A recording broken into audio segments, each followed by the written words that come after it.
All right, guys. Boston Brian here from the MeidasTouch Network. I'm here with Philip Ittner. He's in Ukraine. That is one L and two T's. We were just talking about how asinine it is for Donald Trump to even utter the words or say or think that he could end this brutal war in Ukraine in 24 hours.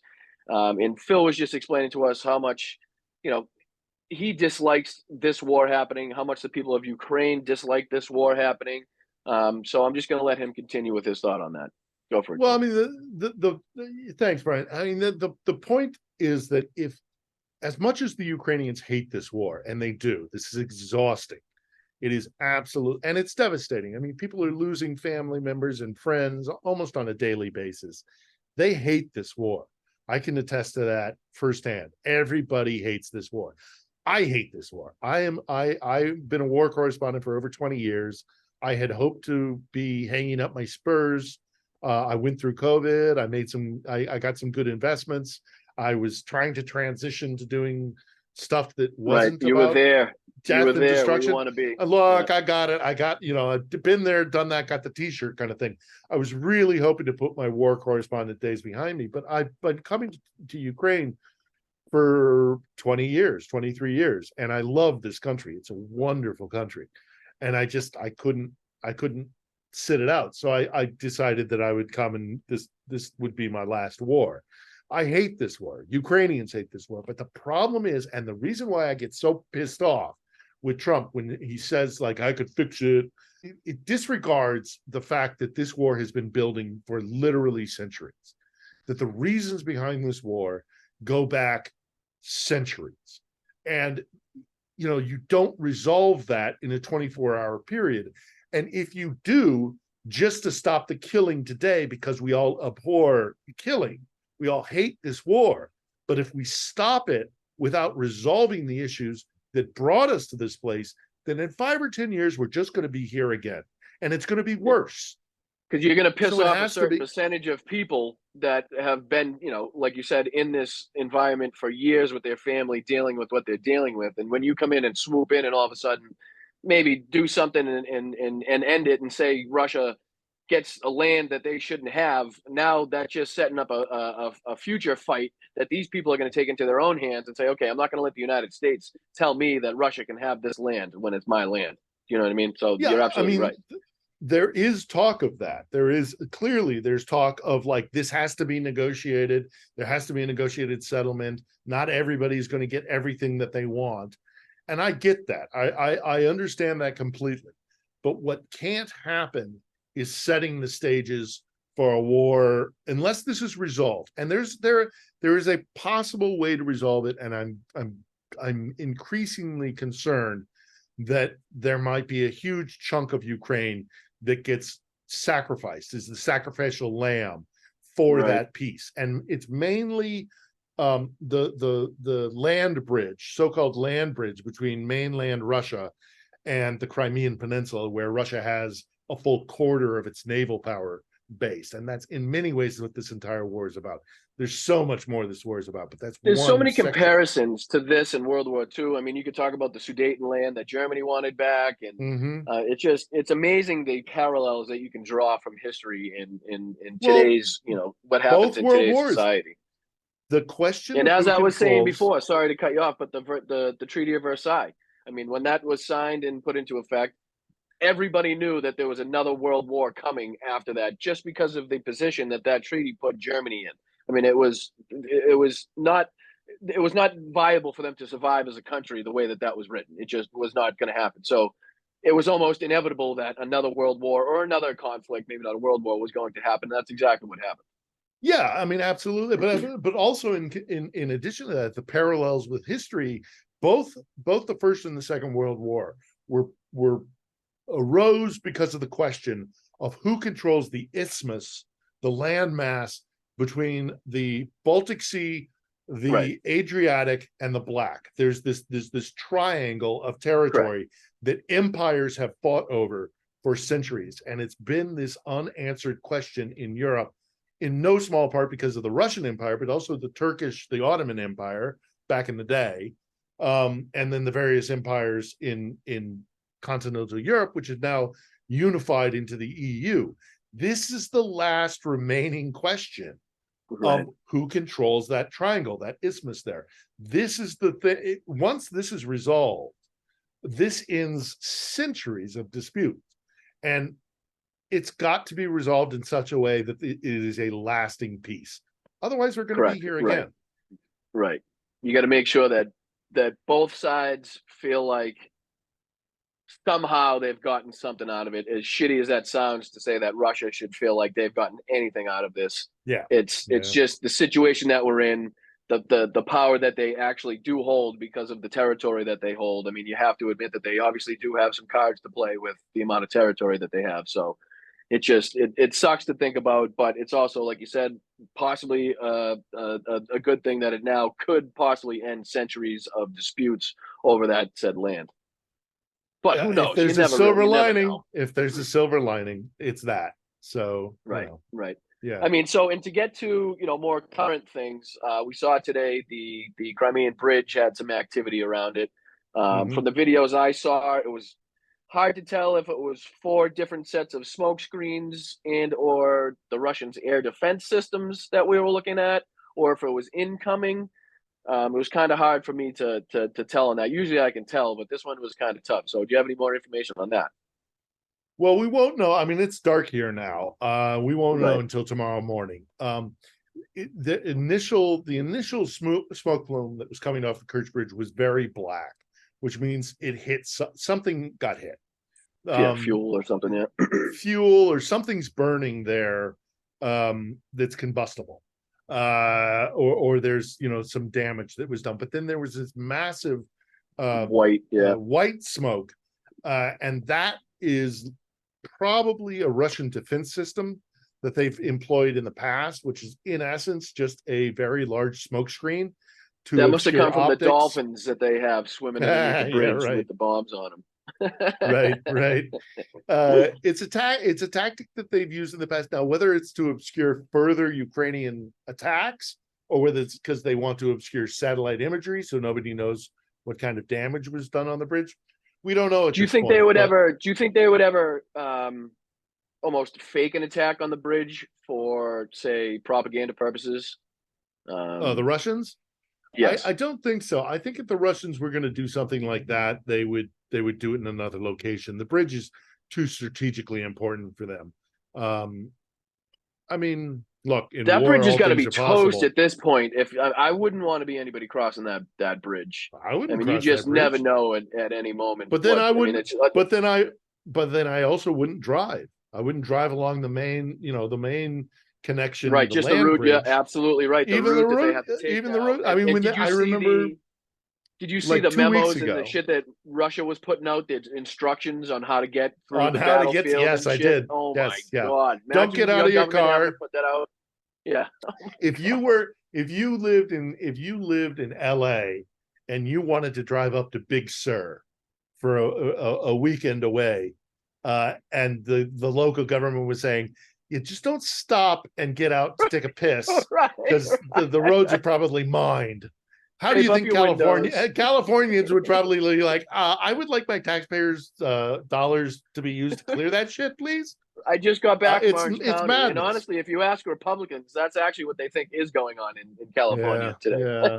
Well, this goes back to the conversation we were having before we began, which is, this concept of a second American Civil War. Americans have no idea what war looks like. By and large, thankfully, that's a good thing. But I am so skeptical of a second American Civil War, with a couple of caveats, because war is an awful thing to be avoided at all costs. I mean, you do not want to go. I mean, look, the first American Civil War, the American Civil War, I'm not going to say the first American Civil War, the American Civil War that we had, and hopefully the only one we ever have, came from nearly 200 years of us knowing that there was this massive issue that had to be dealt with. And it still took us 200 years of squabbling and bleeding Kansas and all the rest of it to lead up to a proper brothers killing brothers and brothers killing brothers. sons. And you do not go into war lightly. do not tread into war lightly. It is an awful, Right. awful thing. Like, And think, is what you're fighting for really worth half your family not yeah, being there when it's done? because of transsexuals, Right, because of exactly. yeah, Because of you're sports. gonna Because you the saw last some guy swimming in sports or something. You know what I mean? yeah, exactly. Or just basically liberals being liberals, and we want to own the libs Yeah. sort of I mean, thing. take care of That everybody and put a the roof over last everybody's war, head and make sure you can afford yeah, your lifestyle and healthcare. It's just a totally ridiculous thing to think about. the Civil War that we have had in our history was over the very fundamental question of whether or not African Americans had the right to exist as human beings. Right. Should we This own next people or civil, not own people? should we own people or not own Right. people? Kind of contrary Yeah. to our founding beliefs. Yeah. If you're proposing, you MAGA heads and you Trumpists are proposing that we're headed towards a second Civil War, over what? Over what? We fought over human beings' right to exist last time. You're going to fight over the fact that there are rainbow pajamas at Target? Right. Go The fuck fact that yourself. other Go people fuck want to yourself. exist as well. Exactly. Correct. Same thought. Same It's thought. glib. It's glib, and it's in fact it's really kind of disgusting and insulting to me as somebody who's spent a lot of years at war, that somebody would be so glib as to be like, and they're all cosplayers. The thing is, I was going to say, it's when almost the like a shooting keyboard stuff, warrior aspect. You know what I mean? They almost yeah, know that it's never going to happen so that they could speak about it happening. Do you know what I mean? Like, okay, this will never happen. Or, like, I know I'll never fight this huge guy. So I'll talk shit about him all I want because I'll never end up seeing him anywhere. So it doesn't really matter. You know what I mean? That type of yeah. thing. But the second something goes boom in your local town because some jackass is pissed off about transgender rights, I think there's going to be pushback. I think law enforcement's going to get a lot of money, and that shit's going to get shut down. With now, I mentioned the caveats, and the one caveat is that war is also tricky and it's a dangerous, slippery slope. And once blood is shed, there's a desire Yeah. to return Shed more blood for blood. blood.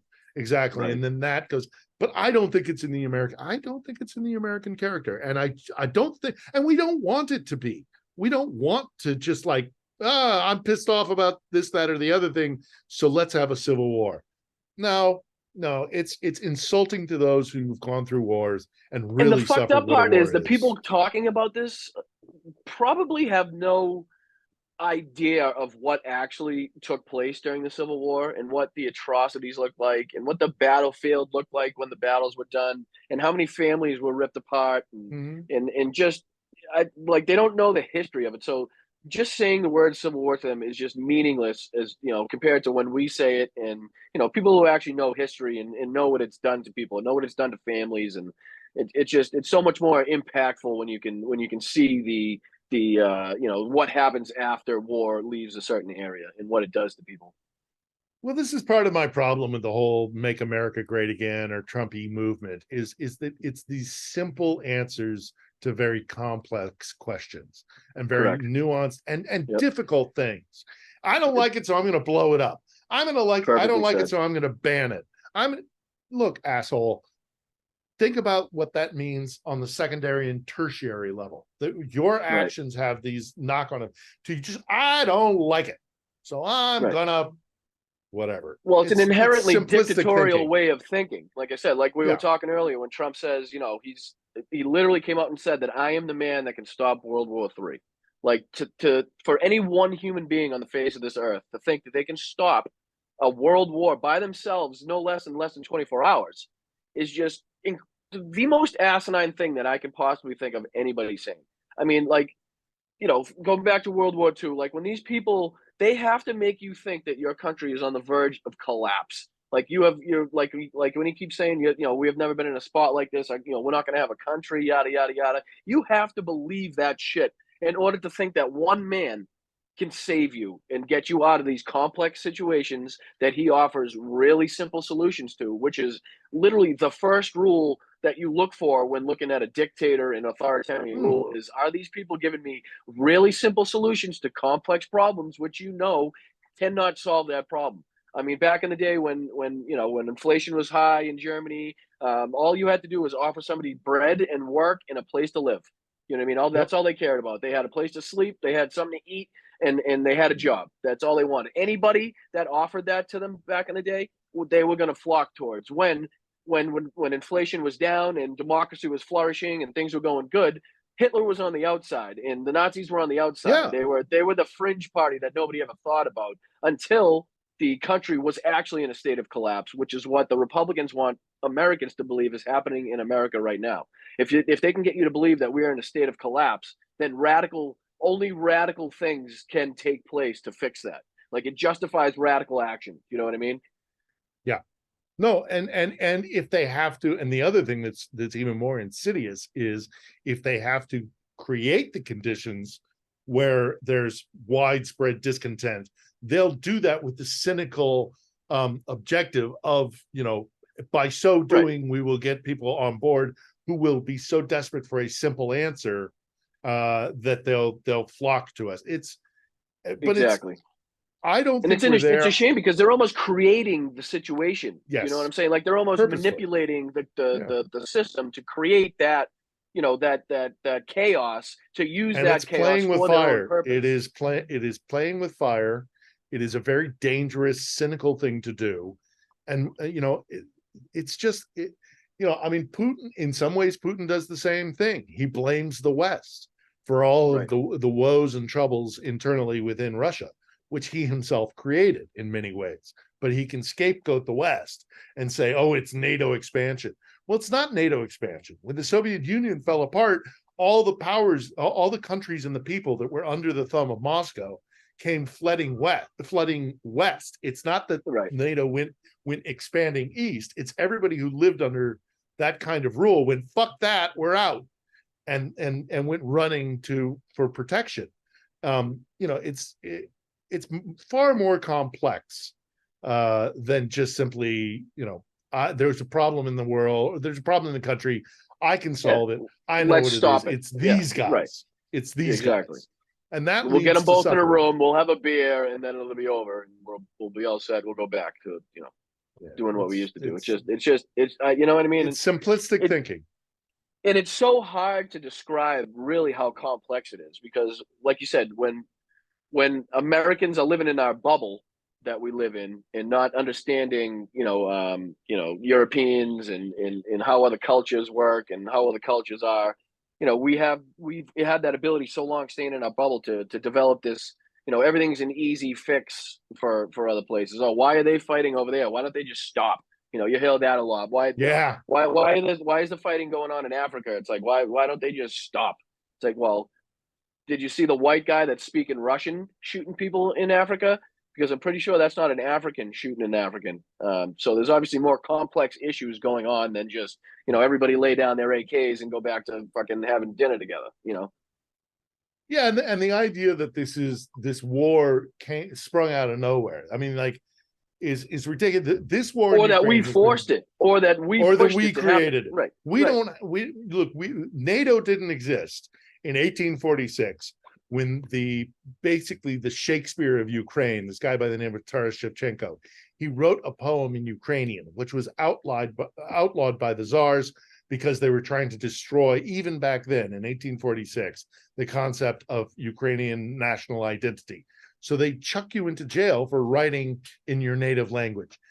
As far as I'm concerned, NATO didn't exist. As far as I know, it didn't exist in I haven't read 1846. anything. I No, haven't I seen don't any clips remember. from I don't remember. 1846. Yeah, exactly.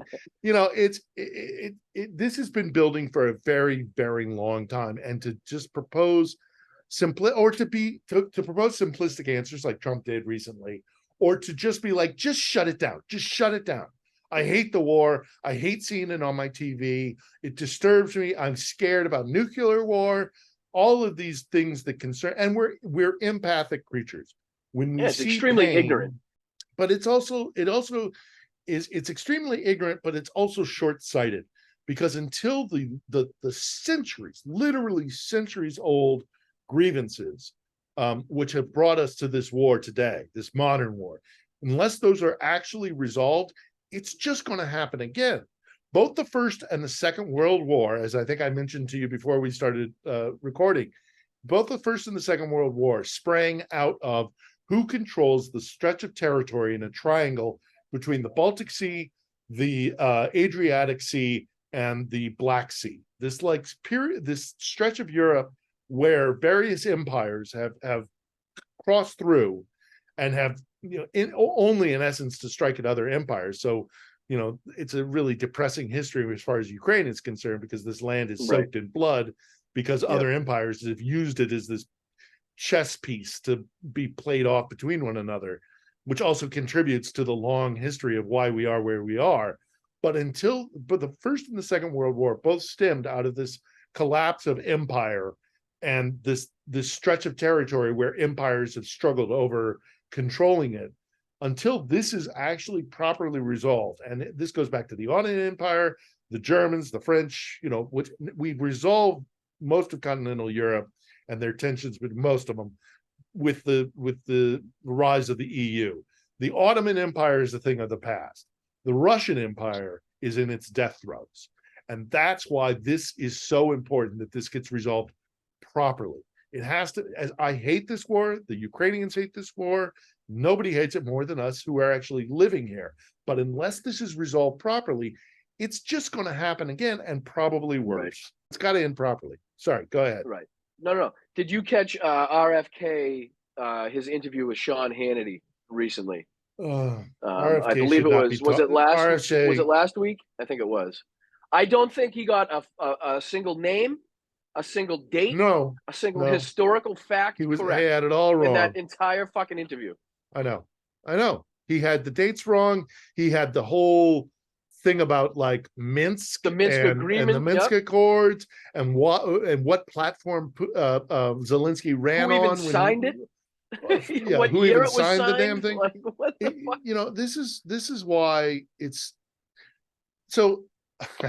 Okay, so I was a network producer and correspondent for much of my 25 years in broadcast news.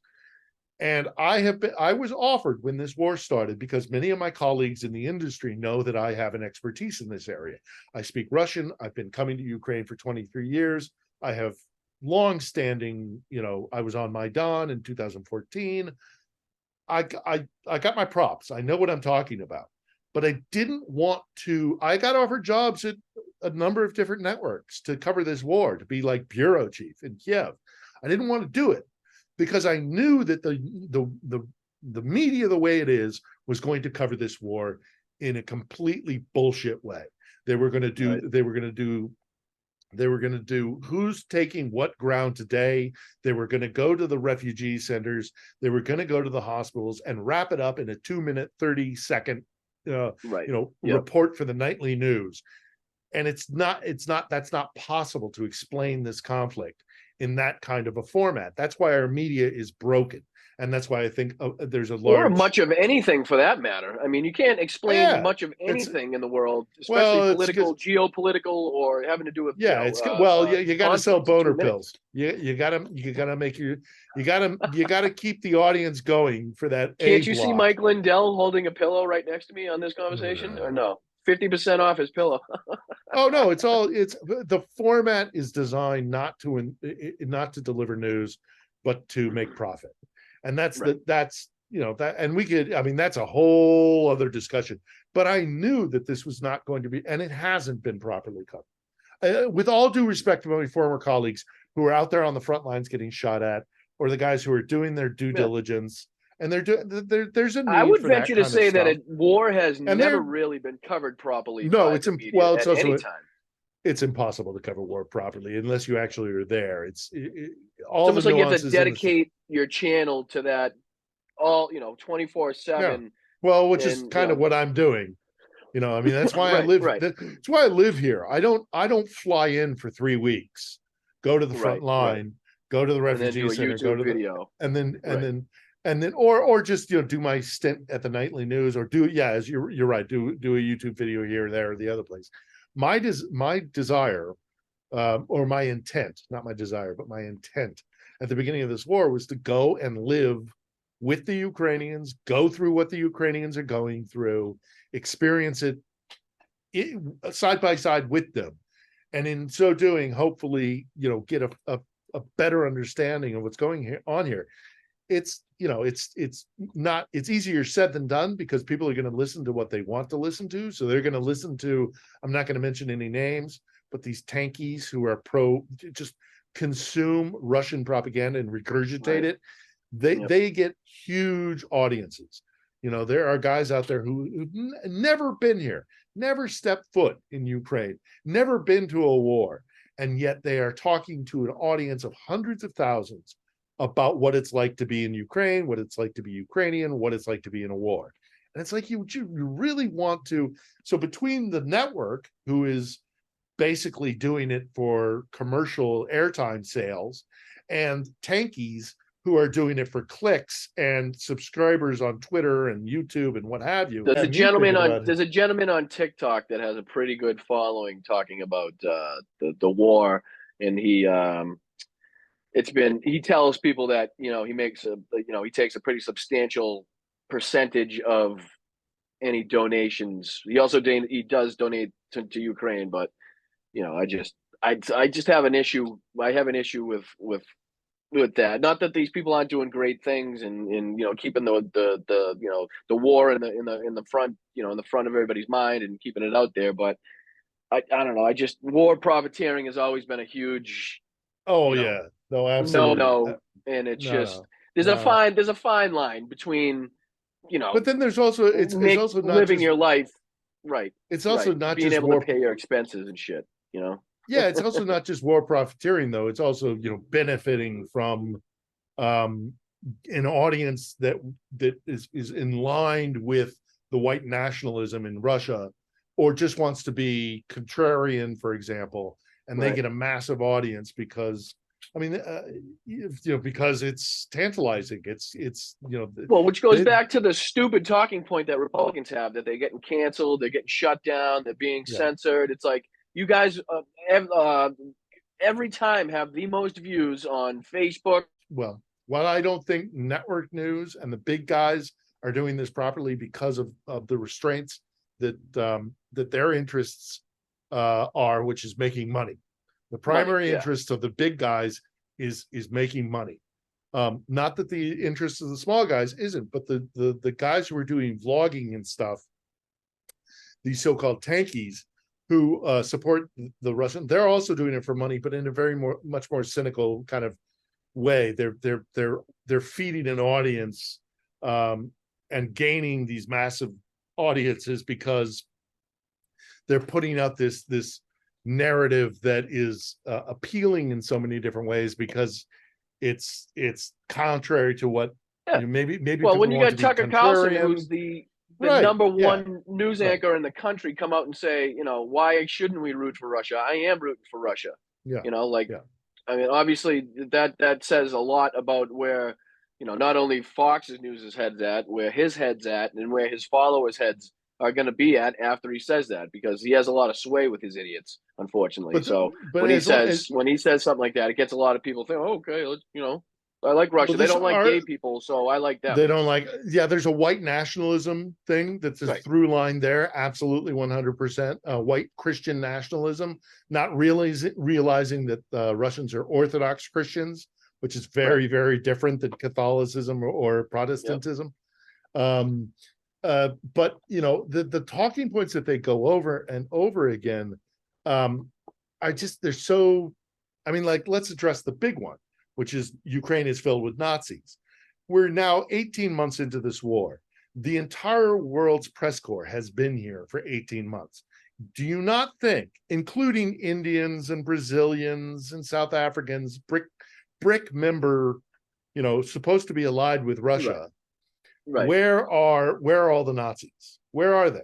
I mean, I don't deny that Nazis are here. Videos from the beginning, because there were a couple of, and they love to say the Azov battalion. That's all they bring up. And it's like, it's kind of goes back to like, not to bring, American politics too much into it, but the Hunter Biden laptop. It's like, well, if there's so much of it and there's so much evidence, why are we seeing the same fucking pictures over and over and over again? Well, like you said, they've been there 18 months. Smart.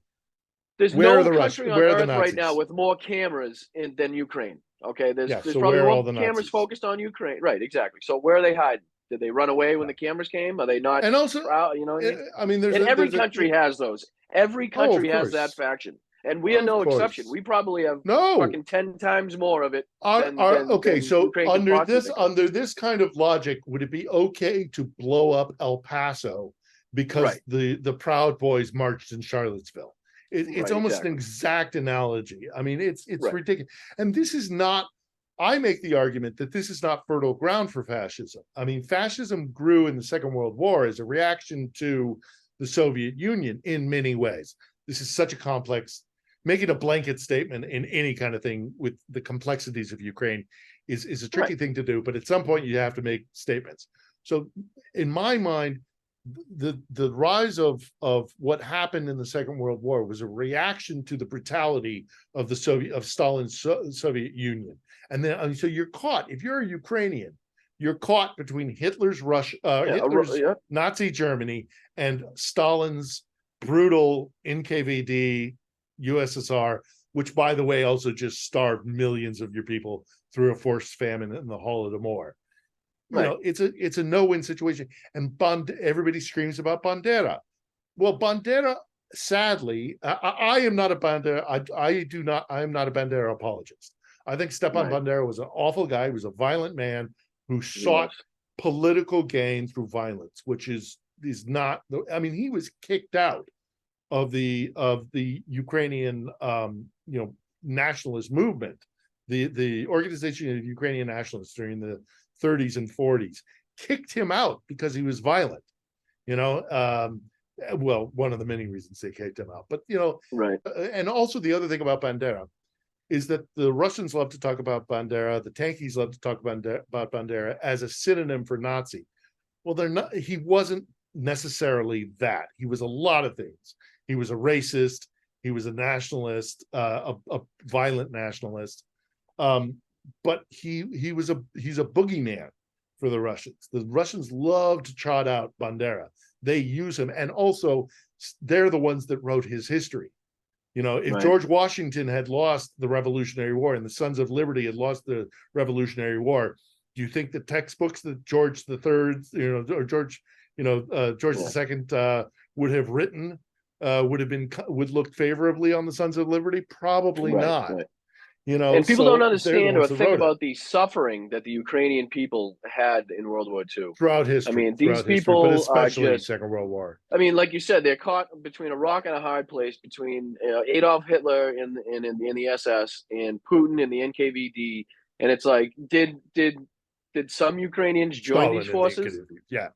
Absolutely, they did. There was Ukrainian SS members, and there was the Ukrainian people that defected to Russia and became them. Yes, obviously. But when you think of how much these people actually suffered under fascism and under authoritarianism, it just, like you said, it doesn't seem like a fertile ground for that to take hold in any meaningful sense whatsoever. When Russia you think of what has happened there. Right. Russia drives this narrative for its own cynical purposes, which is then picked up by right-wing networks in the United States and parroted to us. Exactly, out of ignorance and a lack of understanding what's happening here. I mean, they'll bang on about Stepan Bandera, the Russians will, but they won't talk about the Sheptytsky brothers. The Sheptytsky brothers were huge on the Ukrainian stage at the same time as Bandera. They were contemporaries. They were Orthodox priests. One was the patriarch here in Kiev. They saved thousands of Jews. They hid. The chief rabbi of Ukraine was hid and then sequestered and then secreted out of the country. Russia doesn't talk about the Sheptytsky brothers. Right. They'll talk all they want about Bandera. It doesn't go with the narrative. Doesn't go with the narrative. And then also, in addition to that, I take this opportunity to unload a lot of stuff that I think it's really important for people to understand whenever I get access to a new audience. So I'm talking to your audience through you. So thank you. But one of the other things that's really, really important to understand is that there's an awful lot of talk about Nazism as a synonym for nationalism.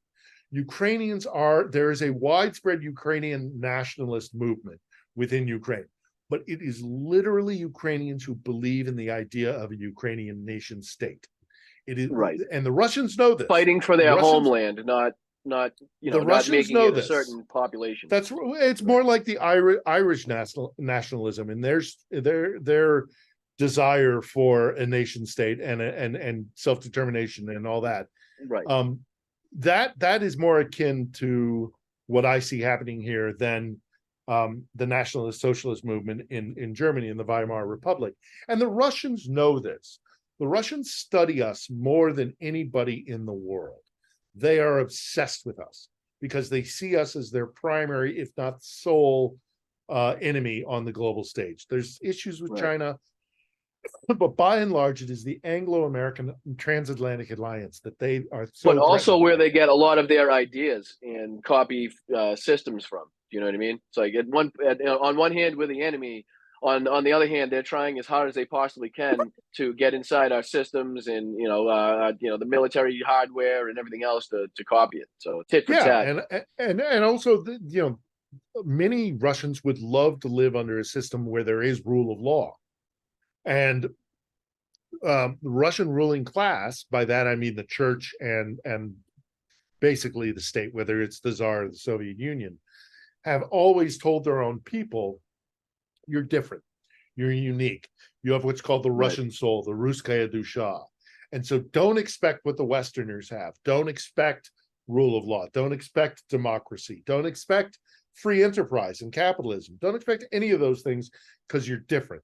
You're a Russian soul. And nobody can understand you, and you're special and unique. And if Ukraine, which is in many ways seen by the Russians as a brother nation, that we're basically a different kind of, the Ukrainians are just kind of different Russians. If the Ukrainians can pull off becoming a modern, stable, liberal democracy with rule of law and all the other trappings of a modern democracy, a lot of Russians are going to turn to the Kremlin and be like, hey, what the fuck? It's an existential threat to them. Aside from the territorial stuff and all the rest of the stuff we talked about. And then you see exactly what happens. I mean, when you talk about the Russians having this certain, je ne sais quoi, we'll say, that they're being told by their czars that they have, that they're different from everybody else. And then you see what happens when the Russian military takes over a territory in Ukraine and what they leave that territory looking like. I mean, I believe you said it the other day, and, I don't know if a lot of people know the term, but Ruski Mir, is when it just, you go in, all right. So good example, when Ukraine takes over a territory that may have been, inhabited by the Russians, the first thing they go in, they start fixing the road, they start fixing the housing up, they get the electricity back going, they get the water back running, the schools, the hospitals. When you see what happens when the Russians leave a certain village or a certain territory, it is just absolutely decimated. Everything's stolen. Everything's broken and bashed and nothing works. Even when they occupy a territory, that's not, they leave it like that. They don't try to fix it up and make it maintainable or livable. Right. Unless they're doing a Potemkin village, unless they're doing it for show, like they've done propaganda in purposes. Yeah. Like Moscow. Like, I mean, Moscow is a beautiful city. You know what I mean? But if you were to venture, say, a few hundred miles outside of Moscow, oh yeah, it's a shithole. It in any direction, it looks vastly different than it does inside the city. And what a lot of people don't know is Russians that live on the outskirts and the outer regions have very much a huge contempt for the type of people that live in Moscow. You know what I mean? Because Russian power, the Russian power structure is vertical. Everything is, it's also binary. So somebody wins, somebody loses. And so it always is flowing up, ultimately to the Tsar, ultimately to whoever's at the pinnacle, which is Putin. Which is why you see the outer regions of Russia are mainly where they're picking the people to send to fight. You see a lot of these outer villages. Quick story. So I was a radio correspondent in Moscow in the 90s at CBS News. We took a trip up to an Arctic town called Norilsk. And in Norilsk, there is one of the world's largest nickel factories and foundries. So they dig it up, they take it to the foundry, they smelt it, they sell it internationally. Basically, Russia's entire economic plan, rip it out of the ground, sell it. That's all they fucking do. Right. And so we go up there and it's awful. It's fucking awful. And we're walking around and we're talking to people. We go to the foundry and then we're walking around town. We find these two kids. They must have been around 13 or something. And we interviewed them. We're like, what's it like living in Norilsk? And they're like, oh, it is what it is. They're kids. They don't know any different. And Right. we're talking to, and then they go, the thing is, because we live close to the smelting plant, the foundry, on certain days when the wind blows kind of southernly, we're told to stay indoors and try not to Yeah. breathe much. Yeah. Literally, Our these life kids said, expectancy is about try not 25 to. years, Yeah, but otherwise exactly. it's great here. But otherwise, Russia's wonderful. It's a brutal, Right. but Russia has a very different perspective on power dynamics and how human interaction should be. Right. And this is part of the reason why this war is so important as well. It's because I think that there is also, aside from strategic and all these other reasons why this war is going, there's another thing, and it's ideological. Do you want to live in a system that operates where basically might makes right and law is only Right. used to assert power?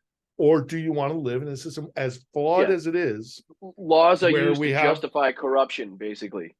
right, and whereas in the West we have a system of laws where there's a reason why there's the she That you holds can the depend scale, on for the most part. and she's supposed to be blind, right? Justice is supposed to be Right. blind. It's a completely different a way of living. And I always, when I lived in Russia, one of the things that really got under my skin was, you know what, they're kind of right. I mean, we have these great aspirations, but then we fail.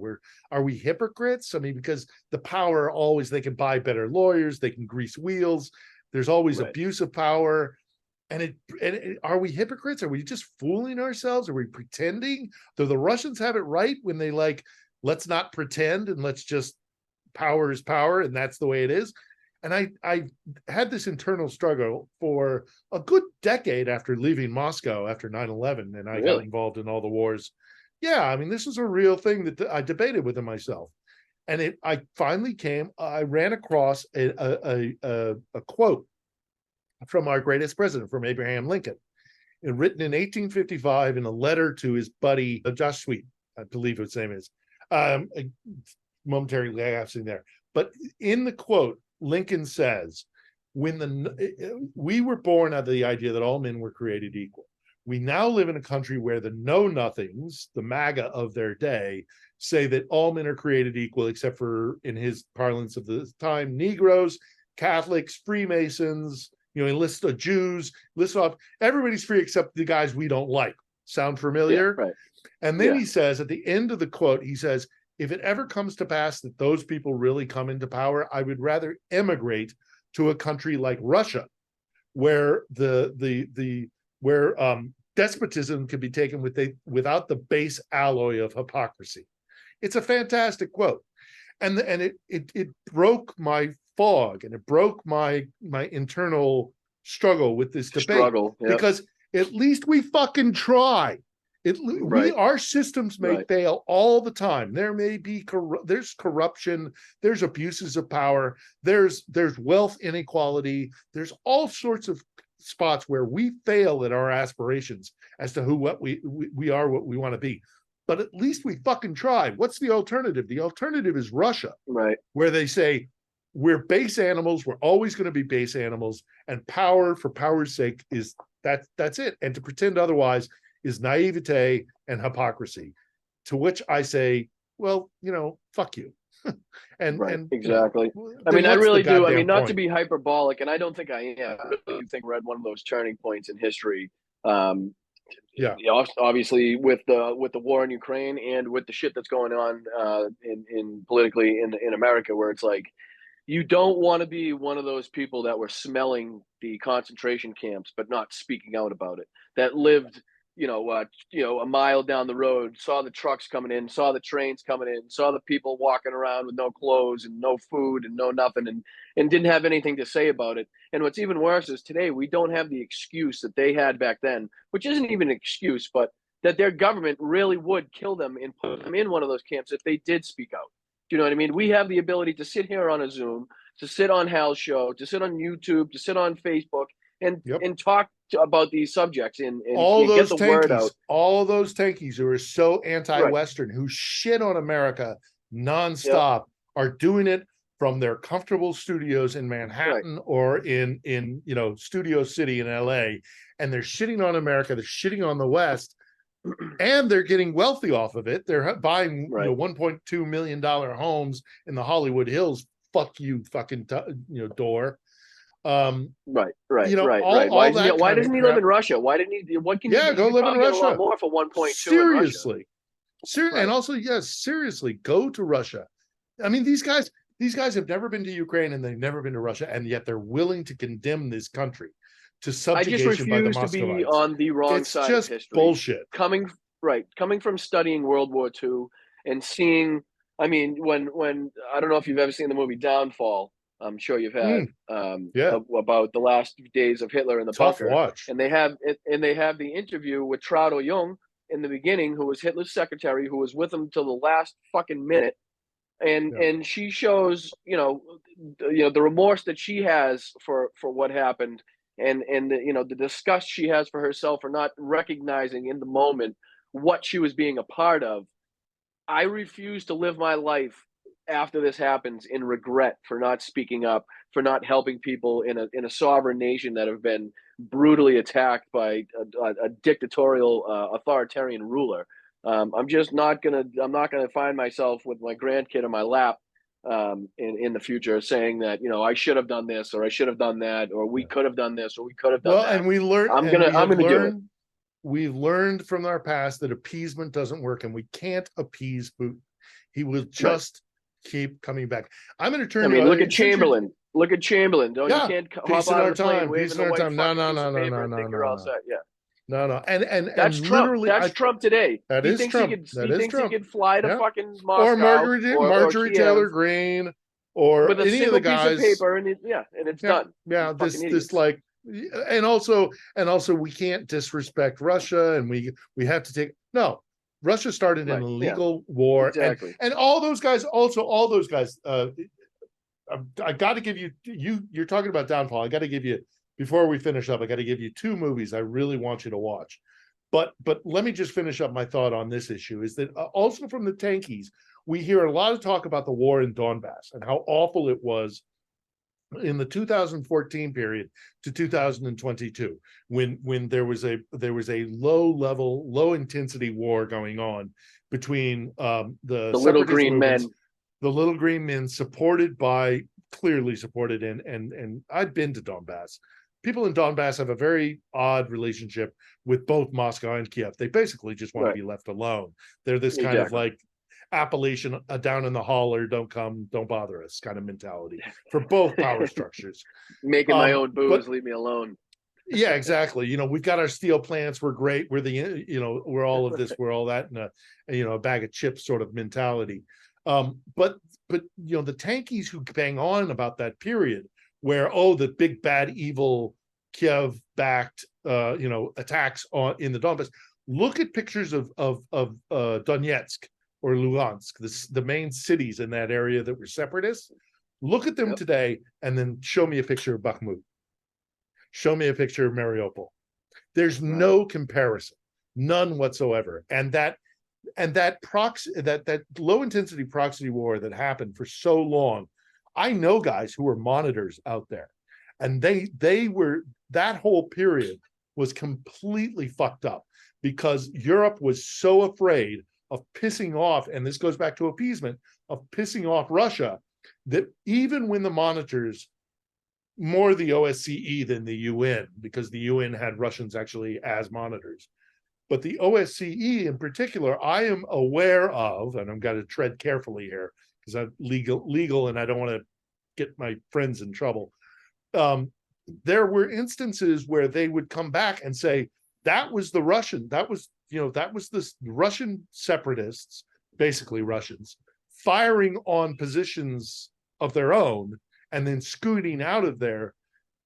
We saw it. We were aware of it. We saw the tank tracks. We saw everything. And the European Union response was, don't report it unless you have eyes on when it's, because the fear was Minsk was all about maintaining a peace in the vain hopes of finding a solution. Everybody knew it was bullshit. All Minsk was meant to do was keep this thing from boiling over. Right. Everybody knew the ramifications of a war in Ukraine and the possibility that it would lead to a third world war. And That the Europeans were deathly afraid of it. And they tried that to stamp down. situation is crazily similar to the way that Germany faked that attack on the radio station in order to get into Poland. You know what I mean? Right. When they had their guys dress up like Polish military and they attacked the radio station that held their guys, and The and German then speaking. they went back, they announced it on the radio that they were attacked, and you know what I mean. So it was like very similar tactics to that when you have to Which create also the gives own situation to give you which the also reason to gives go me to war. right. Exactly. And that's very much what happened in the Donbass and the separatist movements in there. It's not, obviously nothing is absolute and nothing is clear, crystal clear. And there's a lot of variables happening, but I do know that Europe was desperate to keep Ukraine from bubbling over. It was the Russians who, for whatever reasons, and I'm not going to go into it because history will determine that, but whatever made Putin decide that February of 2022 was the time to try and invade, it was the Russians who let the pot boil over, who actually, instigated the boiling over. So, And I just want to for let anybody know that's years, the watching Europeans this. were, yeah, Sorry. Just real quick for the people that are watching this, you always hear, like we just heard, when February 2022 they invaded. So, but when you hear Donald Trump say that Russia wasn't in Ukraine when I was in office, is the biggest bunch of bullshit. Okay, because they were in Crimea 2014, as Phil has been talking about. So when Donald Trump comes out and tells you that they weren't in Ukraine, or they were already there. So they had no mm-hmm. reasons at that time. And also they had no reasons because Trump was going to appease anything they wanted at that time anyway. So when Trump didn't get into office, it obviously put a hinder in their plans. I'm not saying that was the main reason. Obviously, like you said, history will be the judge of what the hell went down. But it's just, I wanted to let everybody know you have to understand that they were already in Crimea 2014. President Trump was 2016 to 2020. They were already there. So I just had to get that out. I didn't mean to cut you off. Yeah, It no, pisses me off it's so bad fine. when he says it. I can't stand Yeah, it when yeah. he's like, That whole, like I it was was on, him that did it. and also I was on Maidan as well in 2014. And the other talking point that gets rehashed all the time, and the Russians pump it out, and the tankies take it and regurgitate it, is this idea that it was a CIA-backed coup in Ukraine. Right. There has been a Ukrainian nationalist movement for at least 2 centuries. That's bullshit. And I was on Maidan, and those people were there because they wanted to be there. They were not manipulated into being there. The Nuland call, which is this call by our Victoria Nuland, who was here expressing her support for one potential presidential candidate in Ukraine as opposed to another, after the Moscow backed sock puppet president fled. Right. Yep. Nuland comes out and she makes this phone call. A lot of people point to that. A lot of people point to snipers that were on the Maidan, and who were they? Were they actually Ukrainian nationalists, or were they a security service of I don't know how they could see through the Moscow tire smoke anyway. I mean, it's all of this is losing the forest for the trees. It really is. You're right. Which goes back to today. If you bring it back to today, when Zelensky's getting rid of corruption today, you know what I mean? He's doing the right thing, trying to get rid of the fucking doing the right thing. That's right. And a lot of the problems that exist in Ukraine today are a result of being a colony of the Russian Empire, of being the Moscow Empire. And the which corruption is strange why they point out the corruption as part of Ukraine's problem when it was Russia that took all, you know what I mean? It was their issue. You want corruption in this country? You want corruption in this country? You want Nazis in this country? Let Russia bring Russia in. war. Because you know what will happen? The corruption will come because that's what Russia brings. Because Russia, that's all they know. Corruption isn't even corruption in their minds. It's just the way of life. Business. It's just the way of life.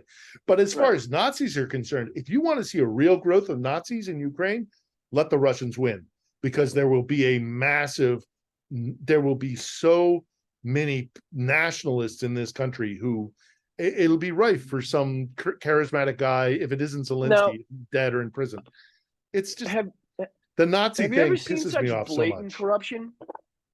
Like as when we Ukraine? saw the Russia? in like Russia. Like, so it's, say, for example, the beginning of the war, when we were seeing Instead of the ERA on the tanks, they had rubber. And then in the beginning, when you Hmm. saw the tires for the trucks that they had were not military grade tires; they were shit tires, and they were all falling apart on the road because it was too hot, or they getting Yeah. stuck in the mud because they had no traction. I mean, I've never seen such blatant. I mean, even the equipment that you see Russia getting. I mean, you Yeah. see some of the ammunition, some Well, of it's a the kleptocracy. It's a artillery kleptocracy. shells. I mean, have you It's a seen some of the pictures kleptocracy. of the fucking Oh yeah. yeah, the I was artillery in shells Georgia. that they're bringing over there? I was in the war in Georgia. Oh yeah, those artillery shells half the time don't explode. Right. Or they if they're missiles, they go off in corkscrews. I was in They look Georgia. I 100 saw years Russian old. soldiers. I saw Russian soldiers rocking up in tennis shoes. I mean, it's ridiculous. It's a kleptocracy. So first movie, and we got a 9 minutes before we get another break I here was in the going to say, recording. I just got a thing pop But up finally. there's a movie I want you to watch, and I want anybody who watches this to also, first of two movies I can highly recommend to understand a lot of what's going on in this part of the world. And it's a movie called Leviathan, and it's a Russian movie. It was done in the I want to say it was the late 80s, early 90s. No, sorry, I tell a lie. I'm thinking of the other movie that I'm going to recommend later.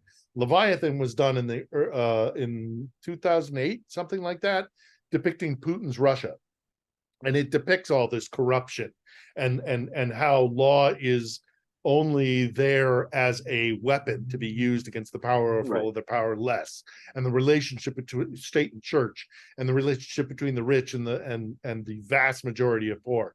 Check it out. 2008, I want to say. It's called Leviathan. It'll depict the corruption that is systemic within Putin's Russia, but is also part and parcel of Russia's. Look, Russians know what needs to be done in their country. They're well aware.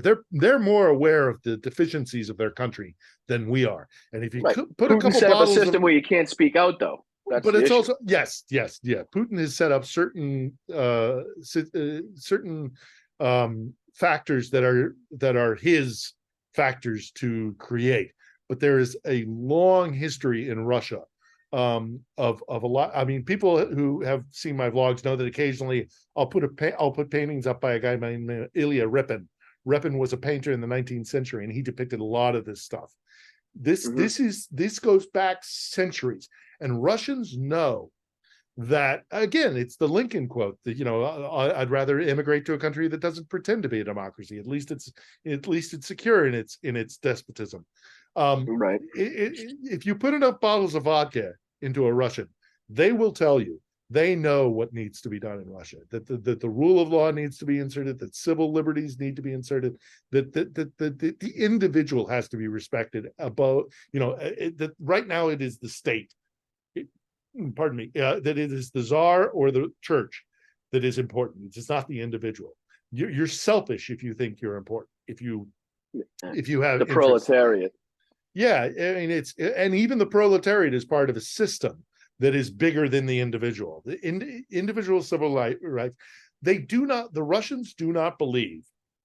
They'll argue this with me and they'll disagree with me, but in their core, I don't care what they argue. The truth is, they do not believe in a cornerstone of liberal democracy, which is the inalienable human rights issue, that you are born with certain rights, by dint of being a human being. You are not a pig, you are not a horse, you are not, an albatross. Right. You are a human being. You have rights from that very basic. Russia's perspective and the Russian mentality on this issue is every right that you have to fight for. You have to earn it. You are not given, you pop out of your mother's womb cold and with a bloody hammer and a and sickle. naked, and if you want something, you got to fight and earn it, and that includes your rights. And that is an inflection point between our two cultures, which even the Russians themselves, who they're not stupid people, and now that the Iron Curtain's down and they're able to access through VPNs, as much as Moscow tries to shut it down, they're still able to access the international, information age. They know perfectly well, and if you put a couple of bottles in them, they will tell you they're aware of it, but Right. they keep they keep deferring, they keep kicking the can down the road, because it is going to be an enormous task to transform Russia into a modern nation state that abides by these and let's face it, there's rules. no shortage of bottles in Russia either. No, not at all. Well, I just want to reiterate the Nazi narrative is completely wrong. There are nationalists in Ukraine because a nation state has been denied them for centuries, and they're finally their fight is very similar to our fight. Only our imperial master was an entire ocean away. Ukraine's imperial master, and make no mistake about it, this is an imperial war, and Ukraine has been a colony of Russia for centuries. But unfortunately, their imperial master is right next door. So that it's been let's face it. If you were to put any American in the same shoes as a Ukrainian, or right now, where their homeland is being taken away from them, I don't think that they would have a different reaction than, okay, let's go get it the fuck back. Okay, let's do whatever it takes. Let's end this. You know what I mean? We're sick of these. We're sick of being looked over, and you're looking over our shoulder, and infiltrating our systems and telling us to do this and that. And it's just, no, we are our own people. We have our own language. We have our own way of living. We're completely sovereign.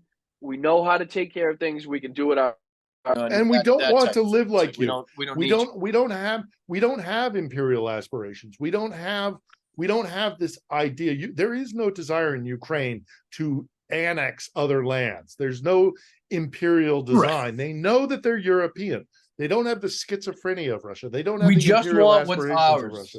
We just want our own country to speak our language, to know our own history, to write our own history, as opposed to what you've been doing for centuries, which is why this is so difficult, because the history is written by the victors.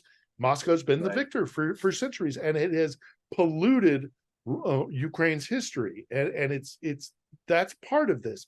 But again, this is Ukrainian nationalism is not the same as German nationalist socialism, and in addition to that, this is a fight that's been going on for a long time from fighting against the despotism of Moscow. And there are two guys, cannot be ended in 24 hours. Let me repeat, and cannot be ended in 24 hours. Yeah, no, fuck you, Trump. Look, we know the story of Lafayette. We know the story of Rochambeau.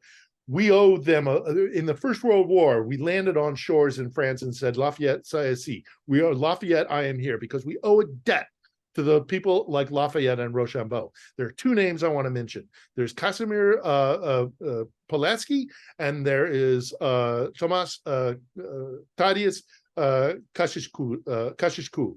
Both guys in the Polish-Lithuanian Belarusian land, this land, that fought against the czars, lost their fight, and then went to the American Revolution and helped free us from a tyranny from London, from Great Britain. We owe a debt as much to them as to Lafayette. We need to be here. We need to make sure that the Ukrainians are free from the yoke of imperial control, and that's what this war is all about. And lastly, the second film I was going to say is go check out a film called Come and See. This is the film that was produced in the late 80s in the Soviet Union. It's about the war in Belarus and in Ukraine, and it will show you the trauma that this country has been through. This country is deeply traumatized by what has happened from Moscow, and it's going to take a lot of healing. It's not a perfect country, but in order to heal and in order to succeed, they need to be free from Moscow. So we're almost. And I think that understanding is very important to figuring out and knowing what's actually happening over there in Ukraine and the mindset of some of these people and what needs to be done in order to end this in the most, let's say, palatable way possible for the Ukrainian people, where they get everything that they deserve and more. I thank you for joining me. Honestly, like I said, I think we can sit here and talk all day. Do you want to give everybody your handles where they can find you? At Ittner Philip, and my vlog on YouTube, Philip Ittner. Go check it out. Thanks for the time, Brian. Much appreciated. We'll talk again, I hope, but just support Ukraine. We're almost out of time. Absolutely. Slava Ukraine. Phil, if you'd like to join me again, I'm available whenever you want.